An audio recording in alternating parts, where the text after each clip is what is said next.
Introduction. What is data? A set of facts or figures from which conclusions can be drawn. Data is plural of datum. Numerical data helps us to classify and analyze data for further action. Data is a collection of facts. Types of data. Primary data, secondary data. Data which are not originally collected but obtained from published or unpublished sources are called secondary data. Objectives. At the end of this lesson, you'll be able to identify data and its types, identify class intervals and its types, solve histogram, solve circle graph, solve probability. Pictograph. Representing numerical data by using pictures or symbols is called a pictograph. Pictographs are easy to read, express large number of data, but cannot express exact values. This is the pictorial representation of games selected by people in a colony. Bar graph. A bar graph is another form of graphical representation of data, showing quantity of data according to the length of the bars. These bars can be either horizontal or vertical. This bar graph represents ages of different animals. From this bar graph, we can get the age of animals. Comparison of data. We can represent two sets of data in a bar graph. This bar graph shows average monthly expenditure in 2006 and also in 2007. This type of graph is called double bar graph. We can compare two sets of data using this double bar graph. Frequency distribution.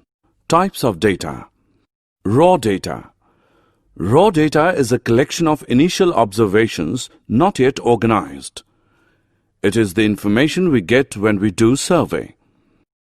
It can be classified into two types: discrete data, continuous data. Discrete data. Such data can be very precisely measured in whole numbers. The number of children in a family and size of shoes are some examples of discrete data. Continuous data. Such data can have any value between two whole numbers, that is, it can be measured with absolute accuracy. There will always be some error. Weight of students in a class and temperature in a city are some examples of continuous data. Frequency distribution table.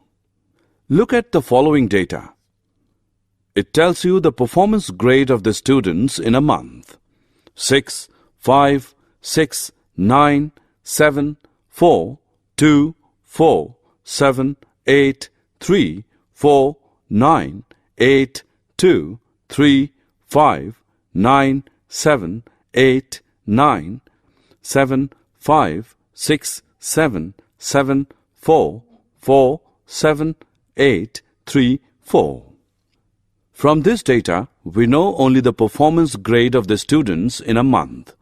Let us form a table as follows. This table shows clear picture of the given data. From this table, we come to know the number of students in each grade. This table is known as frequency distribution table. The number of times a particular observation occurs in a given data is called its frequency. A frequency distribution shows how frequently a particular item occurs in a group. Frequency distribution table using class intervals. Example. Given below are marks scored by 30 children in a class in mathematics. The following points should be kept in mind before grouping data into class intervals. 1. When you group data into class intervals, the most important factor that you have to take into consideration is the range of the distribution. Find out the difference between the largest and the smallest observations. Largest value is equal to 98. Minimum value is 3. Range is 98 minus 3, which equals 95. 2. The number of class intervals should not be too many. At the same time, they should not be too few in number. There could be from 5 to about 20 class intervals. 3.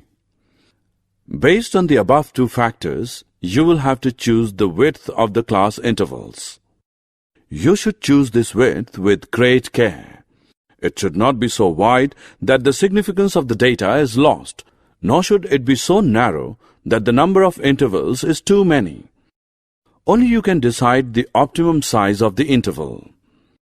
Let us take the width as 20. 1. The number on the left of class intervals is called the lower class limit, and the one on the right is the upper class limit. 2. The difference between the two limits gives you the width of the interval or the class size. The mid-value of each class interval is called its class mark. It is obtained by adding the lower and upper class limits and dividing the sum by 2. For example, consider the interval. Lower limit of the interval is equal to 20. Upper limit of the interval is 40. Width of the interval is equal to 40 minus 20, which equals 20. Class mark is equal to 20 plus 40 upon 2, which is equal to 60 upon 2, which equals 30. By looking into the table, we can get some information. 1. Number of students who scored less than 50 marks. 2. Number of students who passed. 3. Number of students who scored above 80. 4. We can identify the performance of the class. The method of classifying data into class intervals is called grouping of data. Two different types of class intervals. There are two different types of class intervals. 1. Overlapping class intervals. 2. Non-overlapping class intervals. Non-overlapping intervals like 0 to 19, 20 to 39, 40 to 59, etc. are so called since the upper limit of the previous class and the lower limit of the next one are different. This kind of class interval is only useful for discrete data. In overlapping class intervals, the upper limit of the previous class is the same as the lower limit of the next one. For example, 0 to 20, 40 to 60, etc. Histogram. A histogram is graphic representation of the frequency distribution of a continuous variable. Rectangles are drawn in such a way that their bases lie on a linear scale representing different intervals, and their heights are proportional to the frequency of the values within each of the intervals. Example: given below is a frequency table and the corresponding histogram showing the number of employees in a particular factory according to their income. Solution: frequency table showing 100 employees in a factory according to their income level. If you have a good look at the histogram given above, you will notice that 1. A histogram looks like a bar graph, but there is no space between one bar and the other. 2. The histogram has a title. 3. On the x-axis, the class intervals of the grouped data are shown. What the distribution depicts is also written below it. 4. On the y-axis, the frequencies for each class interval are shown. 5. On both the axes, suitable scales are taken. 6. The heights of the rectangles drawn are proportional to the frequencies of their classes. Circle graph.